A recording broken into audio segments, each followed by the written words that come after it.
Hello everyone, praise the Lord. Welcome once again to your class on Bible Survey 1 or Old Testament Survey. So without wasting much time, let's move ahead and study the next three chapters in the historical section. Let me share the screen. Okay, so this is chapter 12 according to the Bible Survey 1 textbook. Okay, so the Old Testament survey will have it in some other chapter number, but the matter is almost the same. So let's see what this chapter has for us. Okay, so in this chapter, we are going to survey the books of Ezra, Nehemiah, and Esther. Okay, so let's move ahead. Let's okay. So these three books they form the third group of the historical books of the Old Testament. Okay, so we have already done some of the other books, the Kings and the Samuel and Chronicles and all. We have already done. So we are moving ahead. So now we are going to study the book of Ezra, Nehemiah, and Esther. Okay, so this forms the third group of books in the historical books of the Old Testament. Belongs to the post-exilic period. Okay, so we have already done the pre-monarchical period. We have already done the monarchical period. Now we are doing the post-exilic period. So these are the books of the post-exilic period. That is the post-exile, after the exile या बंदवाई के बाद के समय की किताबें. Okay, so these are the three books: Ezra, Nehemiah, and Esther. Originally, Ezra and Nehemiah were one book. Okay, Esther definitely was another book because the story is completely different. Okay, so let's start with the survey of the book on Ezra, or the book of Ezra. Okay. Ezra and Nehemiah, as we have just now said, that they were originally one book until Jerome. If you remember, Jerome was the person who translated the Old Testament or the Bible in the Latin language and created the Vulgate of it. And when he was doing the Latin part of it, he was doing the translation of the in the Latin language. He actually broke down the book of Ezra into two parts and called it Ezra 1 and Ezra 2. Okay. So Ezra's history is shared basically in both the books. So some scholars believe that the author was wrong to suppose that Ezra came to Jerusalem before Nehemiah. So there is a lot of conversation. There is a lot of debate about actually who came first. Ezra came first or Nehemiah came first to Jerusalem. So some of the people or some of the scholars talk about that Nehemiah came first, but many scholars they say that Ezra came first and followed by Nehemiah. So these books form a history of Israel during the post-exilic period. So we do not have many books about the post-exilic period, but we have few books that we are having right now, which we are going to study today. These books, Ezra and Nehemiah and Esther, basically talk about the post-exilic period. Ezra, as in certain we are talking about right now, it talks about the post-exilic period and is a source of most of the information that we have about this period. Okay, so Ezra covers the period from the release from the release of the exiles. From the time the exiles were released from Babylon at the orders of Cyrus, and then the rebuilding of the temple under Zerubbabel, and the rebuilding of the city of Jerusalem, and then the introduction of the book of law or Torah. Okay, so these four events that we are talking about are covered basically in the book of Ezra, or the background of it is given in the book of Ezra. That is the release of the exiles, the rebuilding of the temple, the rebuilding of the city of Jerusalem, and the introduction of the book of law, that is Torah, once again into the temple. Okay, so what happened at this moment? Let us see the historical part of it. So following the proclamation by Cyrus, okay, because Cyrus was the person whom God used as an instrument to send back the people to Judah. So Cyrus, he had proclaimed, and that proclamation was actually the fulfillment of what Isaiah had already prophesied many years ago. Okay, so he had prophesied, and many of the critics were talking about that Isaiah could not. How can Isaiah name that particular person as a servant of God and all those things? And that is why they say probably Isaiah is not the author. So we're talking about that portion. So we see that Isaiah had already proclaimed that Cyrus would be the servant of God who would send the people, or who would release the people, and who would be, standing, following the orders of God. So we see over here that at the proclamation of Cyrus, which was actually the fulfillment of Isaiah's prophecy, thousands of Jewish people or exiles prepared to leave from Babylon. Okay, So Cyrus ordered, Cyrus not only sent the people back, but if you remember when Nebuchadnezzar had taken the people into captivity at that time, when he had burnt down the city and he had destroyed the temple, he had taken all the vessels from the temple, all the vessels that were used in the temple, the holy vessels that were used in the temple, and he had taken it to Babylon, and actually he was using those vessels in the royal court. Okay, so what did Cyrus do? Cyrus understood and knew all those things. So what did Cyrus do? Cyrus not only proclaimed that the people should go back, the people of Judah who want to go back, the exiles who want to go back can go back, but he also took these vessels from the treasury, and he gave it. Okay, he ordered the treasurer to take out those vessels from the treasury of the Babylon, and to take it and give it to Sheshbazzar in the custody of Sheshbazzar, who was a prince of Judah, and to be taken it back to Jerusalem in the temple. Okay, so he returned even the vessels, the holy vessels that was taken by Nebuchadnezzar. So people and the vessels were sent back to Jerusalem. So according to Ezra 2, we see that around 50,000 exiles, uh, almost around 50,000 exiles returned to Jerusalem, but those the 50,000 people included the majority of them were the Levites and the priests, because they were yearning to go back. They were yearning to go back to their own land, and they wanted to go back to their land and worship the Lord in their own land. Okay, so that was a desire. So we see that in those 70 years, actually many of the people had settled quite well and properly in the land of Babylon. Many of them had started their own businesses, many of them had were owning their own houses, and they were doing well. So many of them did not return, but around 50,000 people, we see 50,000 Jews, they returned back, and including the majority of them were priests and the Levites, because they were yearning to worship the Lord in the temple. Okay, so they were not satisfied to live in Babylon and have, live a good life in Babylon, but they wanted to go back to their land, which was the place which God has appointed for them to be in. Okay, so they were headed by Zerubbabel. Okay, so we see that Cyrus appoints Zerubbabel, the prince from the house of David, to head the whole expedition of deportation from now, the return of exiles from Babylon to Jerusalem. So, under the leadership of Zerubbabel, the prince from the house of David, and under the guidance of the high priest Joshua, the people went to returned to Jerusalem.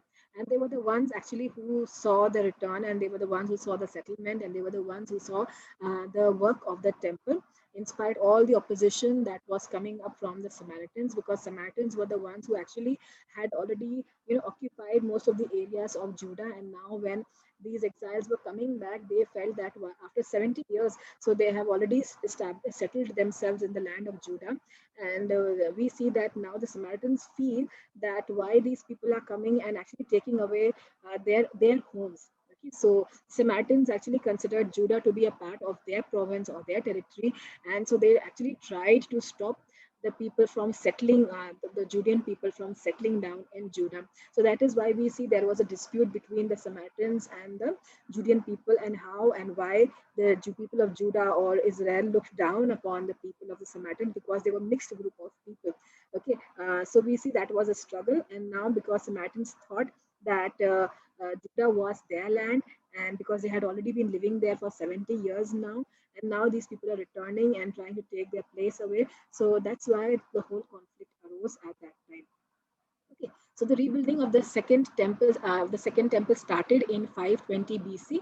Okay, once again, it started in 520 BC, because it was stirred up by the prophecy and completed within 5 years. So we see the temple reconstruction had started 15 years earlier, and the people were disheartened, and the people were discouraged because of all the oppositions that was coming from the Samaritans. And we also see that there was kind of dryness, and there was famine, and there was kind of natural calamity also happening at that time. So all this all together discouraged the people of Judah at that time, who had returned, and they were not feeling confident enough, and they were not happy, and they were not satisfied, and they did not feel the boost or the encouragement rebuild the temple and rebuild the city.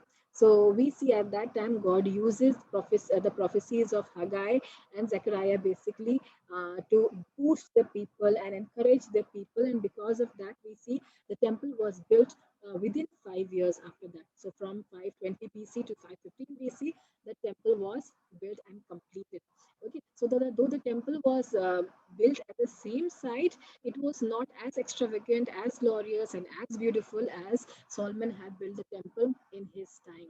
Okay, so because of a lot of hardships, because of a lot of stringency of the finances, because of a lot of vision problem, because of a lot of oppositions, we see that the temple could not be made as beautiful, as magnificent, as glorious as it was at the time of Solomon. So, seeing that, also many of the elders were very disappointed and very disheartened that the temple is not as glorious as the temple that was made by Solomon. So, what happened then was they had to wait for 500 years more. Okay, they had to wait for 500 years more till the arrival of Herod the Great. Okay, Herod the Great, who actually renovated the temple. He renovated the temple and expanded its boundaries, and he adorned the temple.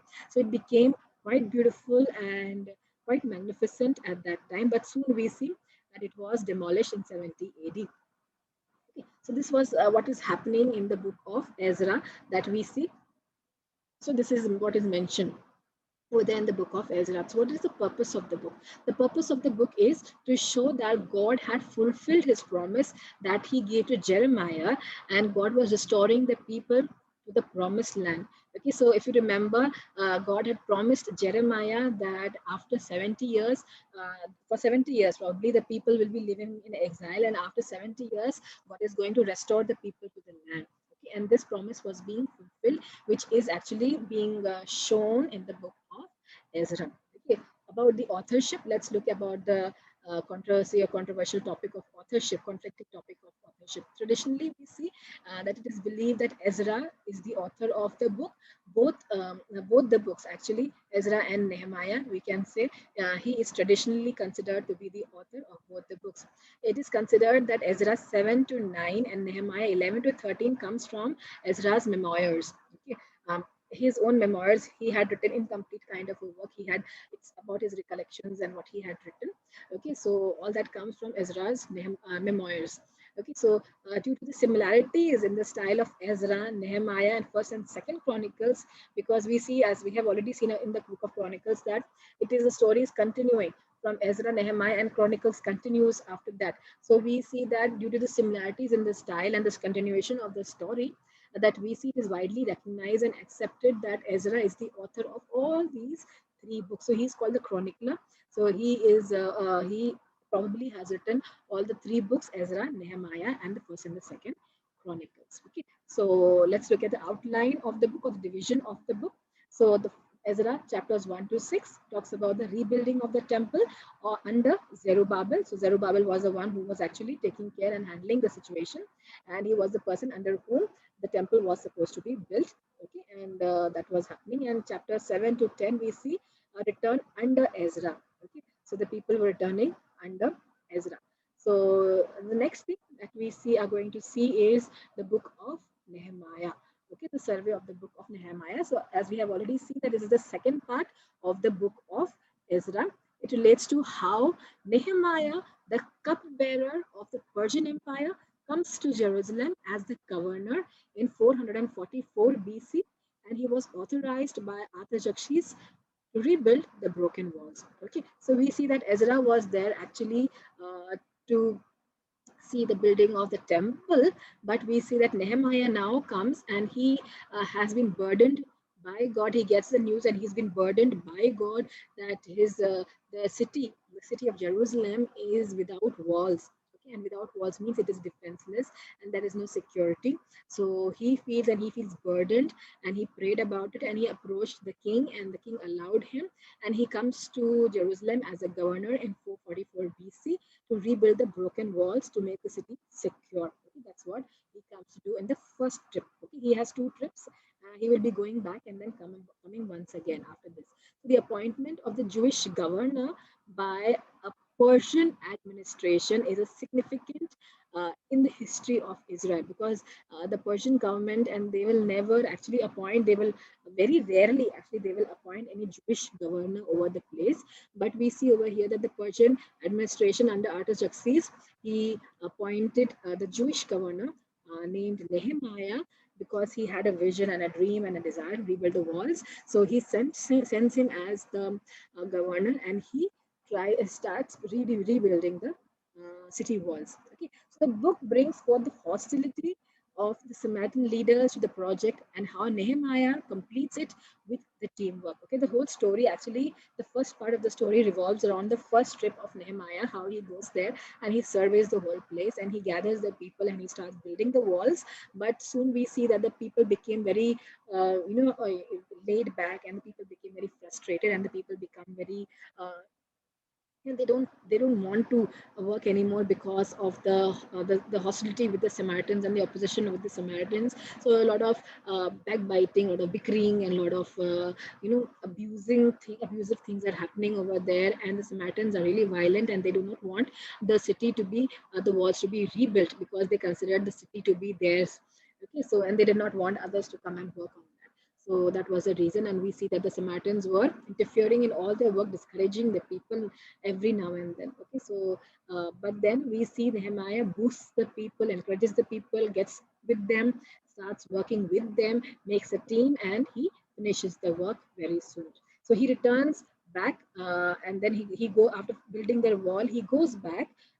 And then he comes back again. Okay, he returns again for the second term as governor and works with Ezra to restore the covenant purity among the people. So we see that when Nehemiah comes back, now he is working with Ezra, because Ezra is involved in the temple thing.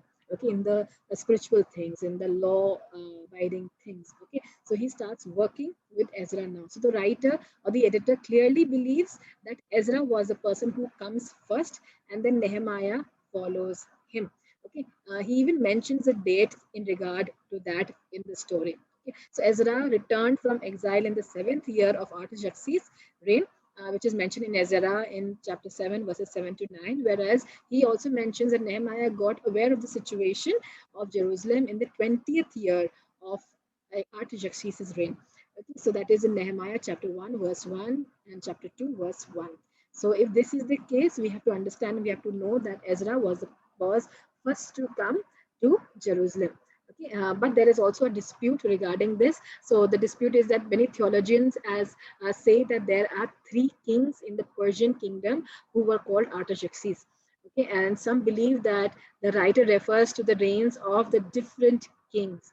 Okay, so that is why it confuses that in whose reign who came. That is why there's a confusion that who came first. But Rowley states that the opposition of the Samaritans was shortly before Nehemiah's arrival in 444 BC, and Ezra returned subsequently after that to the coming of Nehemiah. But others, the majority of the scholars, they believe the primacy of Ezra's return. That means that they believe that Ezra came first and then Nehemiah came.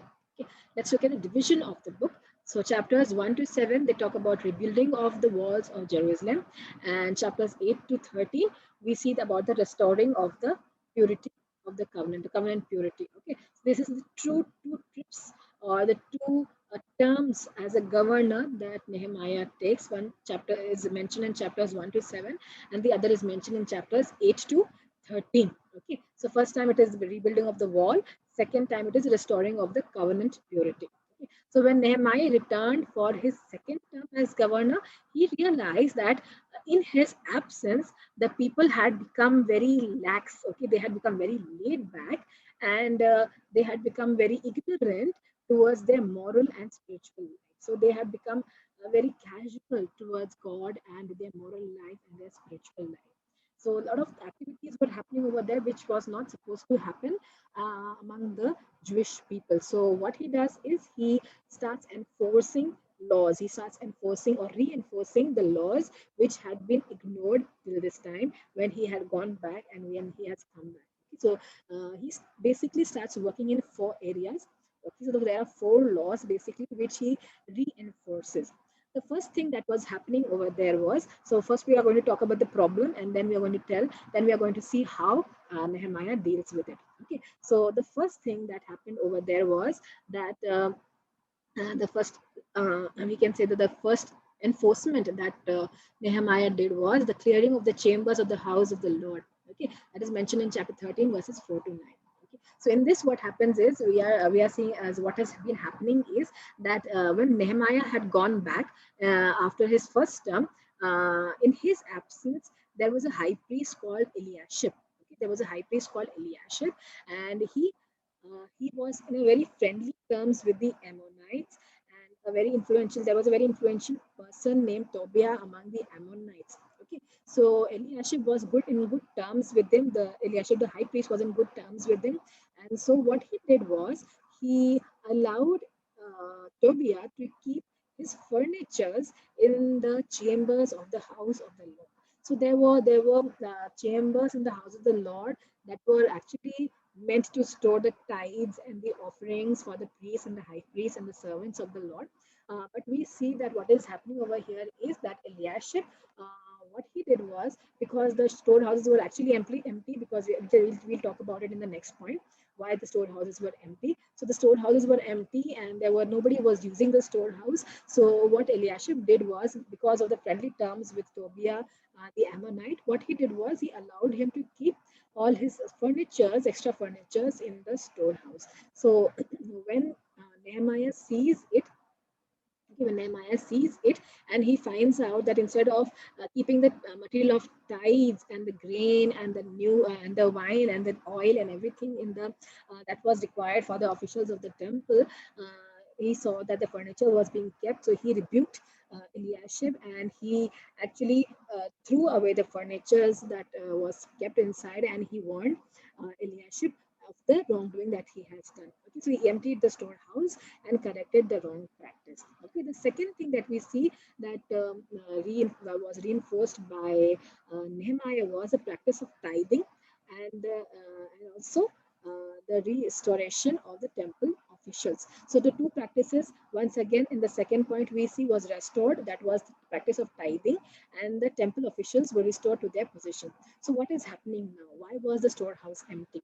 So we see that now, because the people had become very lax and they had become very ignorant of the practices of the temple, so nobody was bringing tithe into the temple, nobody was bringing offerings into the temple, and because of that, there was the storehouses were empty, and because there was no tithe and no offering, the servants of the Lord, that is the priests and all the people who were serving at the temple, they were very poorly maintained. Okay, they could not provide for their families, so they have to provide for their families, because and that was the only source of their income. The temple tithes and everything was the only source of their income. So when there is no tithe, they receive no income, and when they're receiving no income, they are not able to handle their family. So what they were doing is, now they were compelled, actually the servants of the Lord and the servants of the temple, they were compelled to leave their positions as officials of the temple and go out and find some other job. So most of them were involved in some kind of farming, in some kind of working on the land or some kind of business. Okay, so they were just involved in all those things. So Nehemiah sees that all these things are happening. So what he does is he restores the temple officials. Okay, he calls all the temple officials and he restores them to their position, and then he enforces the people to restart the practice of tithing. So, as using his authority as a governor, he enforces the people to restart the practice of tithing. So now tithing had started. So the storehouse of the temple was being filled, and the people or the officials who were of the temple, they were also being paid. Okay, so this was happening, and he also appointed some of his responsible people to take care of the storehouse, who would be responsible for the distribution of the supplies to the temple officials. Okay, this was the second thing that Nehemiah reinforced. The third thing that we see here is that he stopped the business and transaction on Sabbath. Okay, so because the people had become very lax towards their spiritual life, they were not even leaving the Sabbath day. So all the 7 days of the week they were doing business and commercial things and transactions. Okay, they were engaging on all the 7 days in their work. Okay, but God had said that on the seventh day, that is Sabbath day, they had to worship at the temple, and that day has to be kept holy or separated unto the Lord. but they were not following that. And Nehemiah sees that they were engaged in commercial transactions even on Sabbath day. Okay, and they had disregarded their pledge that they had made to God in the covenant. Okay, so though they have come back with the desire to worship the Lord, but now they are, instead of worshiping the Lord, they are into business. Okay, this they could have done in Babylon also, but they are coming here and doing all these things. So Nehemiah, on his return, he observed that there were men who were, treading wine presses, leading asses with various burdens and leading them to Jerusalem, purchasing dry fish and merchandises from various men from Phoenician port of Tyre, and also selling food on Sabbath. So all these things and many more things they were not supposed to do on Sabbath, but they were doing many more things which was not allowed to do on Sabbath. Any kind of work was not allowed to do on Sabbath. Even even small things were also restricted on the day of Sabbath, but they were doing it. Okay, and they were doing a business, and they were leading the asses with the heavy loads, and they were leading, and a lot of things they were doing. Okay, so he saw all these things, so he had to stop all these activities. So what did he do to stop all these activities? So he closed the main gate of Jerusalem. It was closed from the evening, the prior evening of Sabbath, and up to the evening of the Sabbath. So you have to remember that the Jewish calendar, how it goes, it is from evening to the evening. It's not morning to morning, it is evening to evening. So the Sabbath begins the previous evening and it continues up till the evening. So suppose if the Saturday is their Sabbath, so it begins on the Friday evening and it ends on the Saturday evening. That's how they follow. So from Friday evening, the gates of the main gates of Jerusalem would be closed, and it would be closed up till the Saturday evening. Okay, that's how Nehemiah ensured that no transaction would take place from the main gate of Jerusalem. But there were also certain other gates, small gates were also there. So what he did was, from there also these people were trying to budge in. They were trying to get inside, and they're trying to sell their merchandises to the people, and the people of Jewish people were also interested in buying. So they were trying to creep in and push in and force themselves inside to do their business, and they put their stalls outside the gate so that the Jewish people could come and purchase. So all this confusion was happening from the other small gates also. So what Nehemiah did was, Nehemiah put his guards on all these gates. He appointed his guards on all these gates. But then, even then, after appointing the guards, the people were still setting up stalls outside the Jerusalem gate, and the people were, pushing through. And Nehemiah had to threaten them. Nehemiah had to threaten them and said that we will put you behind bars. And that is how they left from that place. And then he replaced his own servants on the Sabbath by keeping the Levite gatekeepers. Okay, so that's how he dealt with this issue of transactions on the Sabbath. The fourth thing that was happening, which he saw, was the matrimonial alliances with the heathen. Okay, so when he came back, he saw that he knew, and even the Jewish people know, that they are not supposed to marry the heathen people, the people from outside. They are supposed to marry within the Jewish community. Okay, but we see over here that they had made matrimonial alliances with heathen people, and they were ignoring the covenant with God. And we see that Nehemiah also comes across the Jews who married women from Ashdod, and because they were married to the woman from Ashdod, half of their children were actually speaking the language of Ashdod, and they had forgotten, and they were actually not able to speak their own language of Judah. So, which made Nehemiah very disappointed, very angry, and he became very intolerable about all these things. Okay, so what he did was, for this actually he acted very violently.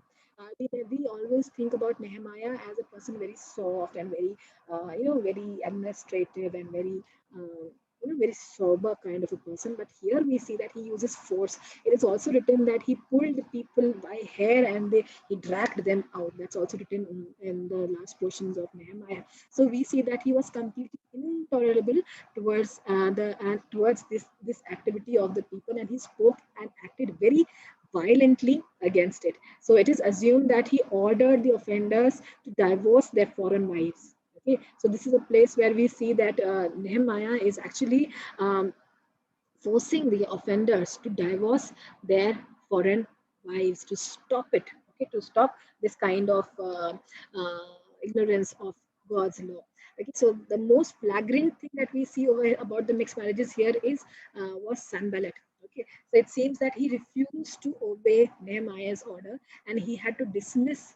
Okay, he had to dismiss him and his wife, and he had to drop that. It means he rejected or he disobeyed Nehemiah, and he refused to actually divorce his wife or return the wife to her own country. So Nehemiah actually drove him, pulling him out from his presence. So he was very violent in this act.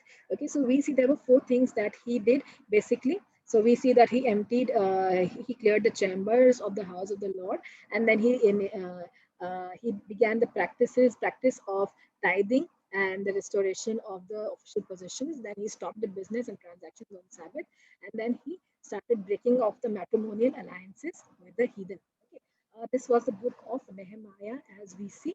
Uh, Now we're coming to the third book, that is the book of Esther, the survey of the book of Esther. We all know the story of Esther. We will be looking into the story also in a short while, in a very short way. Okay, so let's look at first some details about the book of Esther. The Bible is actually silent about the period from the time when the reconstruction has taken place in the 515 BC to the reign of Artaxerxes in 464 BC. So the Bible is quite silent about that period. So the book of Esther actually is the only book which has a source material for the Bible of this period. Okay, no other book provides us any kind of source material between 515 BC to 464 BC, but Esther is the only book which provides us the sources of what was happening, what a scenario was like in this period. So the story is staged in the reign of the Persian king Xerxes or Ahasuerus from 584 BC to 465 BC.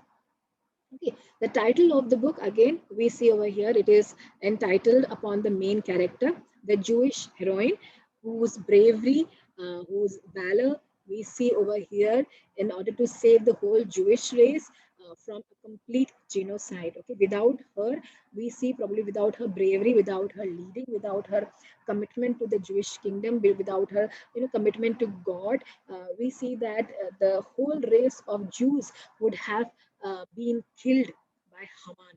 Okay, so let's look at the story. So we see that we see that Esther was a Jewish woman living in Persia. Okay, she got married to the king of Persia, and was because of that she had some kind of privileges of meeting the king, of appearing before the king, and it was also a risky thing. But she said that if I die, I die, but I want to save my people. So that was her commitment towards her people. So when she came across the plot that was being done by Haman, one of the one of the very important official person of the Persian kingdom, she chose to fast and pray along with the Jewish people, and then she chose to appear before the king and open up the strategy or the scheme that Haman was plotting against the people. So this intriguing plot pits Haman, a powerful Persian official, against the Jewish people grown out of personal conflict with Mordecai.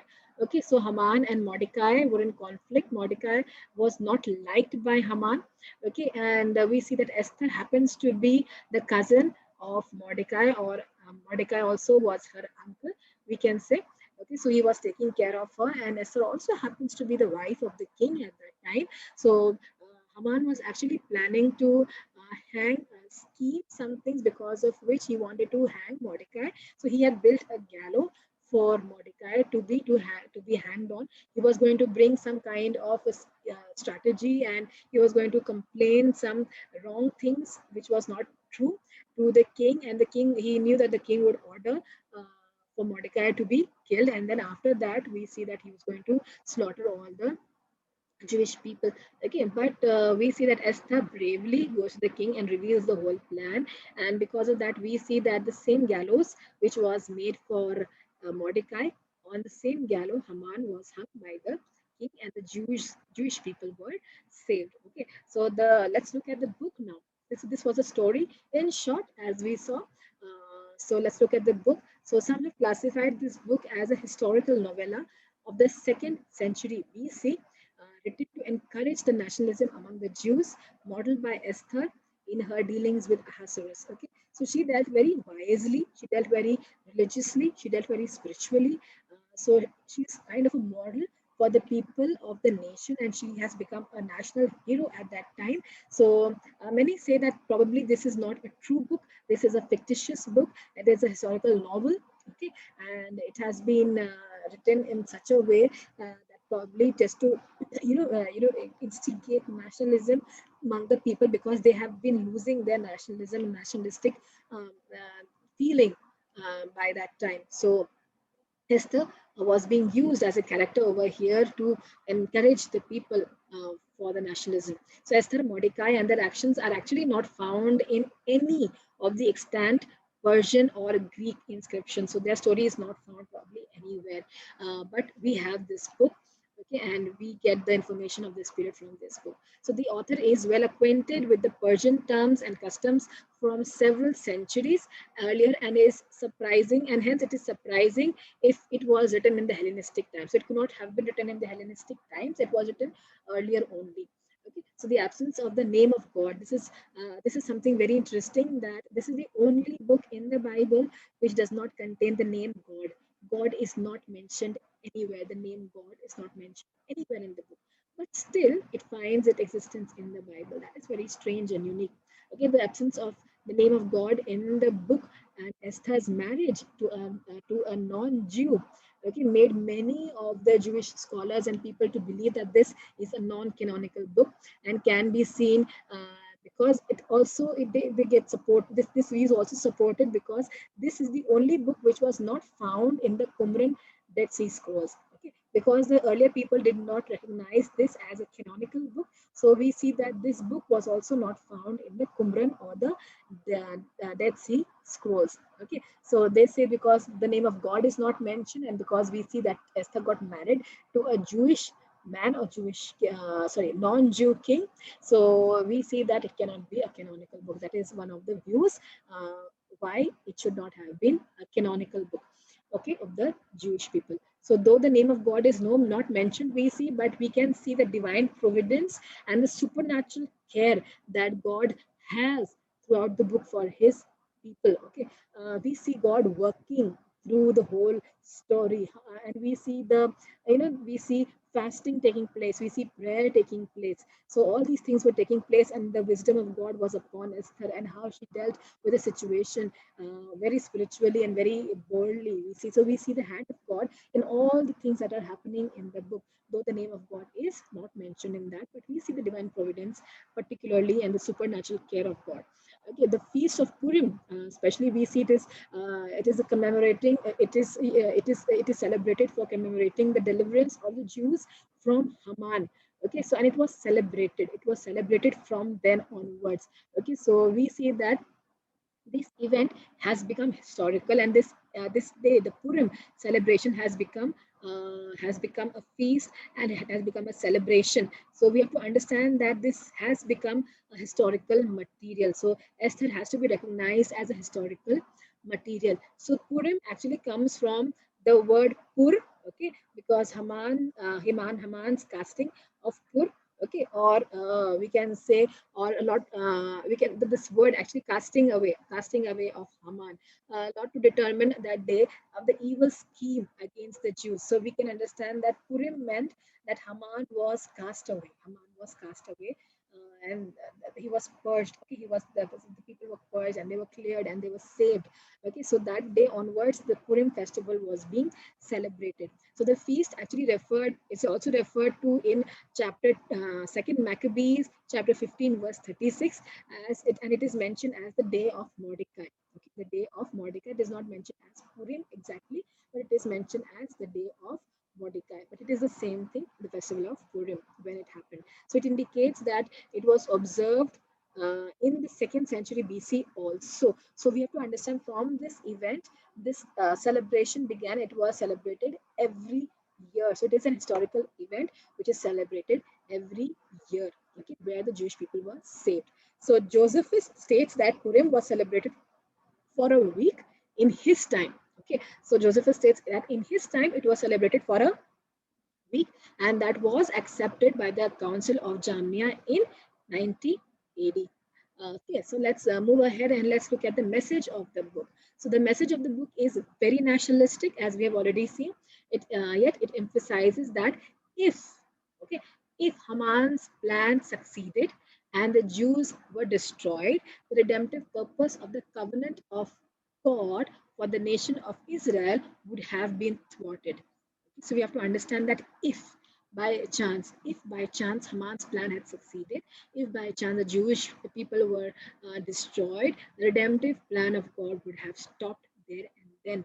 It couldn't have been moved ahead. So God had to actively participate in this whole story. Okay, that is how the Jewish people were saved. So it emphasizes God's covenantal care for his people. Okay, so God cares for his people. That is the main idea of the whole book. Okay, so let's move ahead and let's finish this portion by seeing the outline of the book. So, Esther chapters 1 to 3, we see the plot to destroy the Jewish nation. Chapters 4 to 7, we see that the plot is exposed by Esther before the king. And then chapters 8 to 10, we see that the plot is frustrated. How it reverses. How instead of Mordecai, Haman is put on the gallows that he has created for himself. Okay, this is all we can see from the books of Ezra, Nehemiah, and Esther. Okay, so we will we'll meet again with the next three books. Okay, by for that time, I hope that you all are studying, continue to study, continue to prepare, and God bless you.